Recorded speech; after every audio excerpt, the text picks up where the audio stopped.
कहानी की शुरू होते ही हम डेविड नाम के एक आदमी को कार ड्राइव करते हुए देखते हैं। शहर में हर तरफ बर्फ फैली थी और इस बर्फीले तूफान में गवर्नमेंट ने किसी को भी बाहर सड़क पर निकलने से मना किया था। खैर डेविड अब एक रेस्टोरेंट में आकर रुकता है जिसकी ओनर है एना। एना के होटल पे ज्यादा रश नहीं है क्योंकि इस तूफान में ज्यादा लोग घर से बाहर निकलना अवॉइड ही करते हैं, इसलिए होटल स्टाफ भी एना का छुट्टी पर था। एना खुद भी यहाँ से जाने ही वाली थी लेकिन डेविड को देखकर रुक गई। वो डेविड को ऑर्डर ला कर देती है और इस दौरान हम नोटिस करते हैं कि वो काफी घबराई हुई है।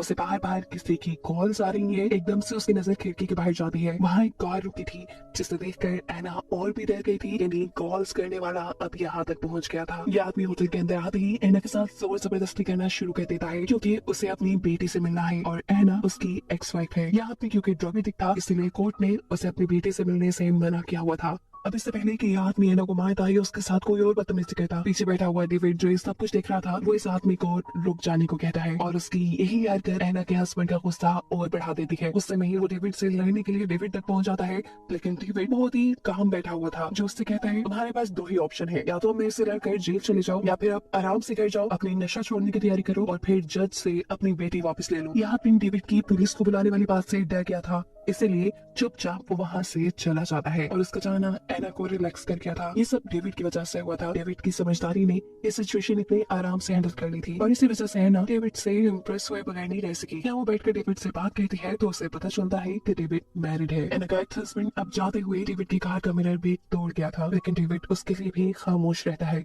वो डेव से अपने साइड मिरर को चिपका कर अपने रास्ते पे आगे बढ़ जाता है। तूफान बहुत तेज था, बारिश हो रही थी, आगे बढ़ना वैसे ही मुश्किल लग रहा था और साथ ही डेविड के कार का फ्यूल भी खत्म हो चुका था। इसीलिए रास्ते में डेविड फ्यूल डलवाने के लिए रुक जाता है और इसी दौरान यहाँ से गुजरता है एना का एक्स हस्बैंड। उसे पहले ही डेविड पे गुस्सा था, वो अपना सारा गुस्सा यहाँ डेविड पे निकालना चाहता था लेकिन इससे पहले कि वो अपना प्लान अंजाम दे देता एक पुलिस कार इसी फ्यूल स्टेशन पे आकर रुक जाती है। डेविड जैसे ही फ्यूल भरवा कर आगे की तरफ बढ़ता है एना का एक्स हस्बैंड भी अब उनकी कार का लगातार पीछा कर देखता था और ये चीज डेविड ने नोटिस कर ली थी। डेविड जानता था ये वही आदमी है जिससे उसने होटल में पंगा लिया है और अब नुकसान पहुंचाए बगैर तो ये जाएगा नहीं। अपने आप को बचाने के लिए वो स्पीड तेज कर लेता है। उस आदमी से काफी दूर आने के बाद डेविड रोड की साइड पे अपनी गाड़ी लगाकर ऑफ कर देता है ताकि रात के अंधेरे में उस आदमी को डेविड की गाड़ी दिखे ही ना। उसका ये प्लान वर्क भी कर चुका था। वो आदमी डेविड की कार के पास से गुजर जाता है पर उसे कार नहीं नजर आती। डेविड को डर था कि वो आदमी कहीं दोबारा इसका पीछा न करने लग जाए। इसे छुपने के लिए वो यही जंगल से निकलती हुई एक छोटी सी सड़क पर चढ़ जाता है। ये सड़क बहुत ही ज्यादा स्लिपरी थी, सुनसान इलाका था,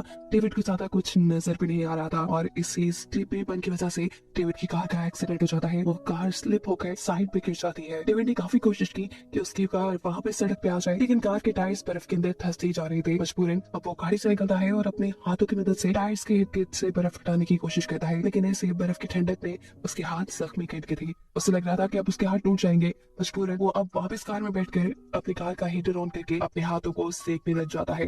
डेविड समझ चुका था कि उसका अब यहाँ से निकलना नामुमकिन है तब तक जब तक कोई हेल्प के लिए आना। उसके मोबाइल में सिग्नल भी नहीं थे कि वो पुलिस को कॉल कर सके। मदद पता नहीं कर पाती क्योंकि गवर्नमेंट ने सड़कों पे लोगों को निकलने से मना किया था और ये तो वैसे ही बड़ी मैदान सड़क थी। यही सोचते हुए उसने अपनी कार की बैटरी भी ऑफ कर दी थी। वो अब यहाँ एक सिगरेट लगाता है और उसे पीते पीते ही सो जाता है। सुबह उसकी आंख किसी जानवर के गुर्राने की आवाज से खुली थी। कोई जंगली जानवर उसके आसपास था जिसके डर में डेविड अपनी कार से बाहर भी नहीं निकलता। इस टाइम उसके पास खाने पीने को कुछ भी नहीं था इसलिए वो अपना यूरिन भी स्टोर कर लेता है। डेविड के दिमाग में अब ये बात भी आती है कि अगर ऐसे ही गाड़ी यहाँ खड़ी रही तो बर्फ गाड़ी को पूरी तरह ढक लेगी, फिर कोई ये गाड़ी नहीं देख पाएगा और उसका यहाँ से निकलना और भी ज्यादा मुश्किल हो जाएगा। इसलिए वो अब कार से बाहर निकलता है। दूरबीन से आसपास देखने पर उसे दूर कहीं धुआं नजर आ रहा था, यानी वहाँ इंसान रहते होंगे। इसी उम्मीद में वो कार से निकल जाता है कि शायद वहाँ उसे कोई मदद मिल जाए।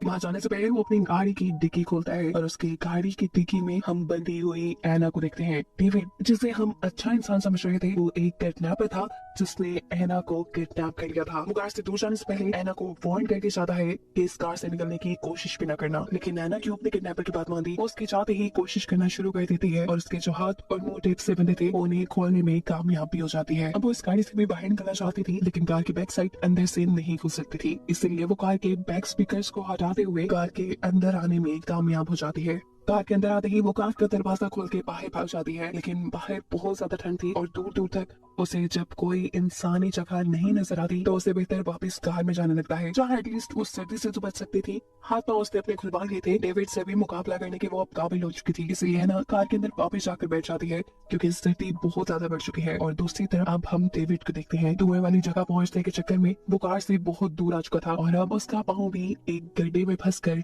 टूट चुका था। उसकी हालत बहुत खराब थी, उसके पाँव से बहुत ज्यादा खून निकल रहा था। उसे यहाँ उठा नहीं जाता, लेकिन उसे हिम्मत करनी पड़ती है क्योंकि अगर वो कुछ देर ही ऐसे और बर्फ में पड़ा रहता तो मर जाता। डेविड अब रेंगते हुए वहाँ पे इस कार के पास आने का फैसला करता है, जहाँ एना अब कार में से अपने बचाव के लिए चीजें ढूंढ रही थी, लेकिन उसे यहाँ टेप और क्लोरोफॉर्म के अलावा कुछ नहीं मिलता, इसलिए वो इन दोनों चीजों को अपने पास संभाल के रख लेती है। हम देखते हैं कि डेविड भी घसीटता हुआ कार के पास आ चुका था। वो कार का दरवाजा खोलकर कार के अंदर बैठ जाता है। अपनी पैंट काट कर अपना जख्म देखने पर उसकी भी हालत खराब हो गई थी क्योंकि उसकी टांग की हड्डी इतनी बुरी तरह टूटी थी कि गोश्त को पार करते हुए वो बाहर निकल आई थी। दर्द में वो बहुत बुरी तरह चिल्ला रहा था। उसने अपने पास पड़ी एक वायर को अपनी टांग के ऊपर की तरफ बांध लिया ताकि ज्यादा ब्लीडिंग न हो। अपने अंदर थोड़ा कम करने के लिए वो यहाँ जैसे ये हीटर ऑन करता है तो उसे पता चल जाता है कि उसकी कार में छेड़छाड़ की गई थी। वो समझ गया था कि एना के अलावा तो यहाँ कोई हो ही नहीं सकता। इससे पहले कि वो अपना चाकू उठाकर पीछे एना के ऊपर फायर करता, एना उसे ही अचानक से क्लोरोफॉर्म सुखाकर बेहोश कर देती है। बेहोशी में उसने एक ख्वाब देखा जहाँ वो इसी बर्फीले जंगल में है,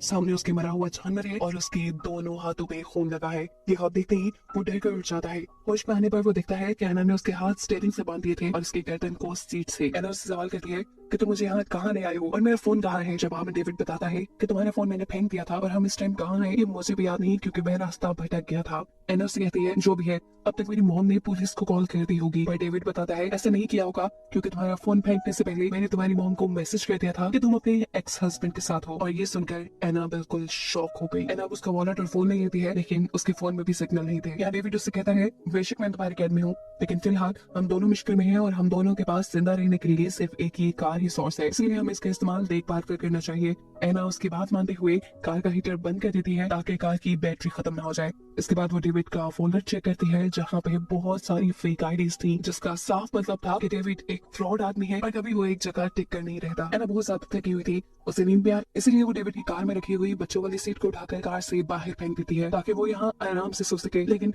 डेविड के होते हुए आराम से कैसे सो सकती थी, इसलिए सोने से पहले वो डेविड को भी क्लोरोफॉर्म सुखाकर बेहोश कर चुकी थी। इस मर्तबा भी बेहोशी में डेविड वही ख्वाब देखता है जो उसने पहले देखा था। इस बर्फीली जगह पे एक मरा हुआ जानवर जिसका खून डेविड के हाथों पर लगा था। डर के मारे इस मर्तबा भी डेविड होश में आ जाता है, लेकिन होश में आते ही वो देखता है कि एना पहले से ही जाग चुकी थी और देखिए फौरन बाद एना को भी वॉशरूम जाने की जरूरत पड़ी थी, इसलिए वो गाड़ी से बाहर निकल जाती है और ये मौके का फायदा उठाते हुए डेविड अपनी गाड़ी को पूरी तरह लॉक कर देता है ताकि एना बाहर ही फंस जाए। उसकी इस हरकत से एना चिल्ला चुकी थी, उसे बहुत ज्यादा गुस्सा आ गया था। अगर उसे जिंदा रहना था तो वो गाड़ी के अंदर ही रह सकती थी, इसीलिए अब वो बेबी सीट जो उसने पहले उठाकर गाड़ी से बाहर फेंकी थी उसकी मदद से गाड़ी की विंडो तोड़कर गाड़ी के अंदर आ जाती है। विंडो टूटने की वजह से गाड़ी का टेम्परेचर भी बहुत डाउन हो गया था। उससे में वो सीट बेल्ट की मदद से डेविड को कत्ल करने की कोशिश करती है और इससे पहले कि डेविड मर जाता एना के जहन में आने वाला कोई अच्छा ख्याल उसे ऐसा करने से रोक देता है। टूटी हुई खिड़की से लगातार आने वाली सर्दी इनको मार देती, इसलिए एना टेप से उस सारी खिड़की को बंद कर देती है। इस सब के बाद एना डेविड का फोन चेक करती है। उसे डेविड के फोन में काफी सारी अपनी और अपनी फैमिली की फोटोज मिली, जिससे उसे साफ पता चल गया कि डेविड ने एकदम से उसके होटल में आकर उसे किडनैप नहीं किया था, बल्कि वो तो काफी अरसे से उसको किडनैप करने की प्लानिंग कर रहा था। परेशान है ना,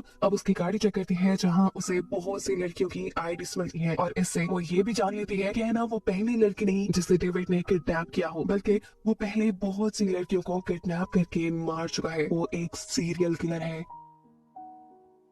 झुंझलाकर है ना डेविड से सवाल करती है तुम इतनी सारी लड़कियों को कैसे मारते हो, मैं आज तक कितनी लड़कियों को मारा है। जवाब में डेविड कहता है याद नहीं। या वो एना को अपनी पहली किलिंग की स्टोरी सुनाना शुरू करता है। सबसे पहली लड़की को बेवकूफ बनाकर मारने के लिए उसने एक पूरी प्लानिंग की थी। उसने अपना हुल्लर शरीफ बना लिया, अपने हाथ में एक अंगूठी पहन ली जिससे वो मैरिड लगे और अपनी गाड़ी की बैक साइड पे एक बच्चों वाली सीट रख ली जिससे ये फील हो कि वो एक फैमिली वाला है और ऐसे किसी काम में इन्वॉल्व नहीं हो सकता। घंटों सड़क पे गाड़ी चलाने के बाद उसे एक लड़की मिली जिसे लिफ्ट चाहिए थी। डेविड बताता है मैंने उसे गाड़ी में बिठा लिया। पहले पहले तो सब नॉर्मल चल रहा था, वो मेरे से फ्रैंक हो चुकी थी, लेकिन आहिस्ता आहिस्ता फिर मेरी बात उसे डराने लगी। वो पुलिस को कॉल ही करने वाली थी, लेकिन उससे पहले ही मैंने उसे पकड़कर चाकू से मार डाला। डेविड बताता है वो मेरा पहला मर्डर था और उसके बाद मैंने अनगिनत मर्डर किए जिनमें से कुछ तो अभी तक मुझे याद भी नहीं। उसकी बात ये एना को डरा रही थी, इसलिए एना उसके मुंह पर टेप लगा देती है। डेविड सो जाता है और एना भी यहाँ सो सोने की कोशिश करती है, लेकिन अचानक से उनकी कार के ऊपर कोई हमला कर देता है। ऐसा लग रहा था कि कोई जंगली जानवर है, लेकिन जब वो क्रिएचर उनकी कार के फ्रंट मिरर पे हाथ मारती है तब जाकर इन्हें पता चलता है कि वो क्रिएचर कोई इंसान है या इंसान जैसी है। इससे पहले कि क्रिएचर इनकी गाड़ी तोड़कर इन्हें मार देता, एना जल्दी से कार स्टार्ट करती है और बहुत मर्तबा कार को हॉर्न दे देकर उसे यहाँ से भगाने में कामयाब हो जाती है। डेविड इस क्रिएचर के यहाँ तक पहुँचने का जिम्मेदार एना को मान रहा था, लेकिन एना उसे याद करवाती है कि उसका खून जो बाहर बर्फ में पड़ा है उसी की वजह से ये क्रिएचर यहाँ आई। डेविड का जख्म अब बिल्कुल काला पड़ चुका था, उसके पास वक्त बहुत कम था, ये भी हो सकता था कि वो यहीं मर जाता। एना यहाँ डेविड को इस क्रिएचर के बारे में बताती है और कहती है ये क्रिएचर कोई इंसान नहीं थी, बल्कि ये एक रूह थी, एक भूत था। यहाँ पर रहने वालों का मानना है कि ये क्रिएचर यहाँ पे आए बुरे लोगों को उठाकर मार देती है और अपने शिकार को मारने से पहले वो उसके ख्वाबों में आकर उसे डराती है। ये सुनकर अब डेविड पूरी तरह डर चुका था, क्योंकि उसे भी ख्वाब में कई मरतबा एक क्रिएचर नजर आई थी। उनकी इन्हीं बातों के दौरान उनकी कार की बैटरी भी खत्म हो जाती है, जिससे हीटर बंद हो जाता है। अब इनकी हालत इतनी खराब हो गई थी कि मजबूरन इन दोनों को करीब आना पड़ा ताकि एक दूसरे की बॉडी हीट से ये लोग जिंदा रह सके। डेविड को लग रहा था कि वो अब यहाँ मरने वाला है, इसलिए वो एना को अपनी कहानी बताता है कि आखिर क्यों उसने ये मर्डर्स करना शुरू किए। वो जब छोटा था तब उसकी मॉम उस पर बहुत जुल्म करती थी और इसी वजह से वो इतना सख्त हो गया। उसे सबसे पहले अपनी मॉम को मारा था और अब इन लड़कियों को मारकर वो अपने आप को स्ट्रॉन्ग फील करता था, लेकिन असल बात ये थी कि वो लड़कियों से डरता था। एना भी यहाँ अपनी दुखिया स्टोरी सुनाती है कि जब वो भी छोटी थी तो उसके डैड उसके साथ अच्छा सलूक नहीं करते थे। सालों तक वो ये सब बर्दाश्त करती रही और फिर एक दिन उसने अपनी मॉम को सब सच बता दिया, जिसके बाद उसके डैड को जेल हो गई। एना को लग रहा था कि मरते हुए डेविड के दिल में रहम आ गया है, इसलिए वो एना के साथ अच्छा बिहेव कर रहा है, लेकिन वो तो ये सब करके सिर्फ एना को बेवकूफ बना रहा था। एना को बातों में लगा कर वो अपने हाथ पांव छुड़वा चुका था और इससे पहले कि एना को समझ पाती वो एना का गला घोटकर उसे मारने की कोशिशों में लग जाता है। अभी एना पूरी तरह मरी नहीं थी कि अचानक कोई उनकी गाड़ी का दरवाजा खुलता है। बाहर से अंदर आने वाली वही स्पिरिट, वही क्रिएचर थी जिसकी कहानी एना ने डेविड को सुनाई थी। साथ में वो एना को भी ले जाने वाली थी, लेकिन एना अपने आप को बचाने के लिए अपनी वो जैकेट ही उतार देती है जिसे उस क्रिएचर ने पकड़ा हुआ था। ऐसे क्रिएचर के हाथ सिर्फ डेविड ही लगता है। डेविड के यहाँ से ले जाने के बाद एना जल्दी से अपनी कार को लॉक कर लेती है और वो क्रिएचर दोबारा यहाँ आकर उसे ढूंढ न ले इसलिए इनके वो कार के ट्रंक में छुप जाती है। उसने कोई मोटे कपड़े भी नहीं पहने हुए थे, शायद ये सर्दी अब उसे मार देती, लेकिन उसकी किस्मत अच्छी थी। ये बर्फीला तूफान रुक जाता है और बर्फीले तूफान के रुकते ही बर्फ हटाने वाली गाड़ियां यहाँ आ जाती हैं, जिसके ड्राइवर की नजर इस कार पे भी पड़ जाती है। जैसे ही इस कार के पास आता है तो उसे यहाँ मरे हुए डेविड के ऑर्गन नजर आ रहे थे। गाड़ी को अच्छी तरह चेक करने पे उसे गाड़ी में कोई नहीं मिला, लेकिन फिर जब वो गाड़ी की डिक्की खोलता है तो वहाँ एना थी। सर्दी की वजह से उसकी हालत काफी खराब थी, लेकिन अभी भी वो जिंदा थी, जिसे अब रेस्क्यू कर लिया जाएगा, उसकी जान बच जाएगी और यही दिखाते हुए ये कहानी यहाँ खत्म हो जाएगी।